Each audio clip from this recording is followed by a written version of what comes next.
Erev Tov Rabotai, we are continuing with our Mishna Yomi, Masechet Sheviit.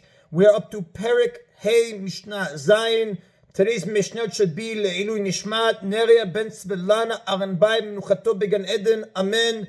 The Mishnah today is going to continue listing other items that you cannot sell to an Amaret in Shemitah because of the Isur against helping somebody commit a sin.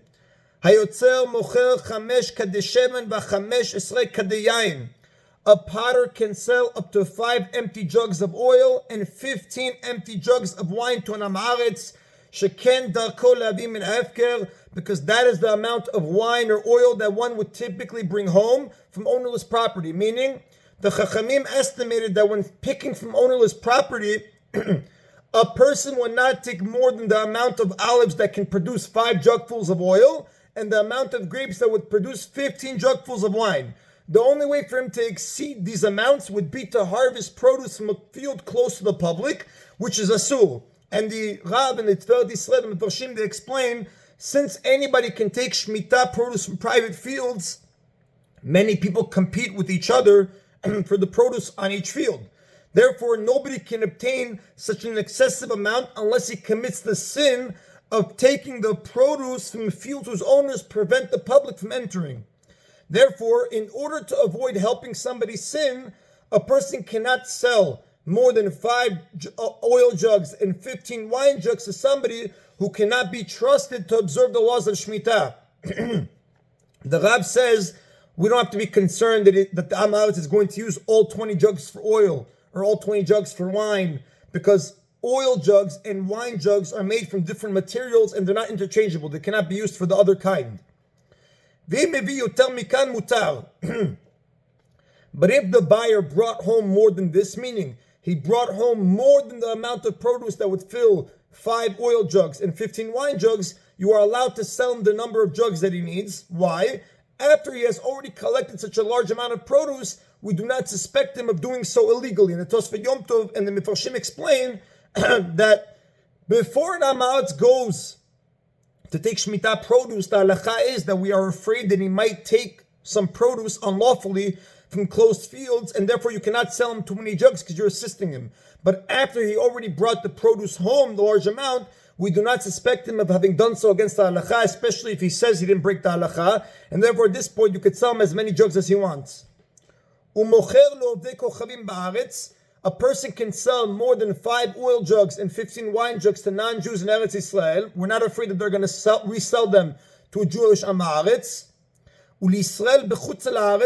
And a person can sell more than this number of jugs to a Jew outside of Eretz Yisrael, even if he's an Amaretz, because we're not afraid that he's going to bring them into Eretz Yisrael and use them to store produce that was taken illegally. Because again, the Rab says the sages were not strict in such a case. The Mishnah, that is the end of Mishnah Zayin. Mishnah Chet again continues citing more rulings about selling things on Shemitah to an Amaretz who cannot be trusted regarding the laws of Shemitah. Bet Shammai Amrim, Bet Shammai say, Lo imkor lo parah choroshet b'shviit. A person cannot sell him a plowing cow, meaning a cow trained to pull a plow on Shemitah, because he will definitely use it for plowing. Bet Hillel matirin, but Bet Hillel disagree and they say you can sell such a cow because the buyer can slaughter it, right? Since it's possible that the buyer wants to buy the cow, not to use it to plow, but to slaughter the cow, the seller can assume that this is really the buyer's intent. And the Rab explains, as long as there's a reasonable possibility that the buyer will use the item for a permitted purpose, you're allowed to sell it to him. Now, Bet Hillel agree that the 4 tools we mentioned in the beginning of Mishnah Vav, which was the plow, the yoke, etc., they cannot be sold because, again, they are used only for forbidden work. And therefore, you cannot sell them on Shemitah. Bet Shammai, on the other hand, they forbid selling the cow because they hold nobody would slaughter a cow that was specially trained to pull a plow. If he wants to slaughter a cow, he'll go buy a regular cow. If he buys a cow that's specially trained to pull a plow, he's not going to slaughter that. Again, Machloket Bet Shammai Bet Hillel. Mishnah continues, Mocher lo perot afilu bishat zera.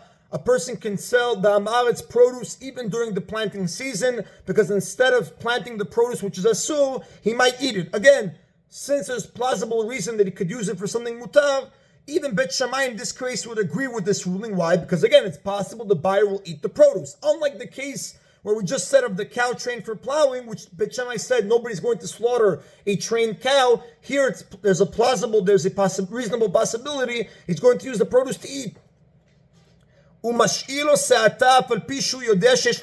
A person can lend him one's se'ah measuring tool, even though he knows that he has a threshing floor. Because instead of using it to measure his Shemitah produce for storage, which is asur, he might use it to measure the produce for grinding, which is mutar. And the Mefarshim explained, the Rav says, generally, a person who wants to measure produce on the threshing floor plans to store it.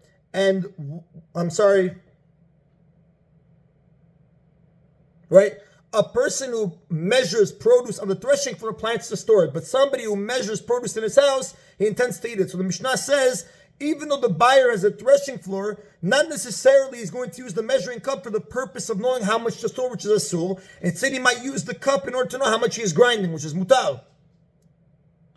A person can change ma'ot into prutot, meaning coins of greater value for coins of lesser value for this amaretz, even though that he knows he has workers who did prohibited work on his land on Shemitah, because instead of using the money to pay them, he might use the money for a permitted purpose. And the Mishnah concludes, "V'chulan b'perush asurin," but all these transactions are going to be asur if the buyer explicitly tells you that he wants the item for a forbidden activity. The only reason you are allowed to sell them because there's reasonable possibility the buyer will use it for a mutar purpose. But if he explicitly tells you, I'm going to use it for a forbidden purpose, then you cannot sell him that item. That is in Rabotai, today's Mishna Yomi. Baruch Adonai Leolam. Amen v'amen.